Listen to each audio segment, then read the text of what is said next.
ঢাকা বিশ্ববিদ্যালয়ে শিক্ষার মান বাড়াতে গবেষণার উপর জোর দেবেন নতুন উপাচার্য অধ্যাপক ডক্টর নিয়াজ আহমেদ খান। একই সাথে ডাকসু নির্বাচনের পক্ষেও তিনি।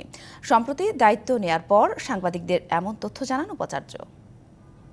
কালে কিন্তু এই ধরনের আমরা এই পরিস্থিতিতে আমরা আসিনি। গত মঙ্গলবার ঢাকা বিশ্ববিদ্যালয় উপাচার্যের দায়িত্ব পান বিশ্ববিদ্যালয়ের উন্নয়ন অধ্যয়ন বিভাগের অধ্যাপক ডক্টর নিয়াজ আহমেদ খান। একটা নতুন সুযোগ আমাদের সামনে তৈরি হয়েছে। এর একদিন পর সাংবাদিকদের সাথে নানা বিষয়ে কথা বলেন তিনি। জানান, বিশ্ববিদ্যালয়ে শিক্ষার মান বাড়াতে গবেষণায় জোর দেওয়ার কথা। ঢাকা বিশ্ববিদ্যালয়ে এখনো অসাধারণ রিসার্চাররা আছেন, তাদেরকে একটু যদ্দূর সম্ভব ফ্যাসিলিটেট করা। আমাদের র্যাঙ্কিংয়ের কিছু কাজ আমাদের পূর্ববর্তী প্রশাসনও কিছু উদ্যোগ নিয়েছিলেন। তারা যে ভালো কাজগুলো করেছিলেন সেই র্যাঙ্কিং সংক্রান্ত ব্যাপারগুলো ওটার ধারাবাহিকতা রেখে আরও কিছু বাড়ানো যায় কিনা সেটাও আমি খুবই আগ্রহী করতে। একই সাথে শিক্ষার্থীদের স্বার্থ রক্ষার জন্য ডাকসু নির্বাচনের পক্ষে নতুন উপাচার্য।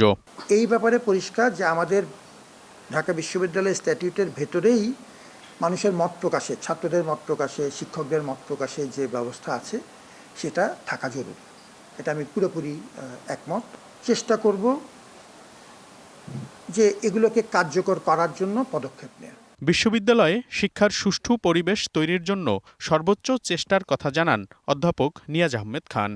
শিক্ষা পরিবেশ উন্নতি সংক্রান্ত কিছু বাধার সম্মুখীন হয়েছে। মনিরুল সোহাগ, ডিবিসি নিউজ, ঢাকা।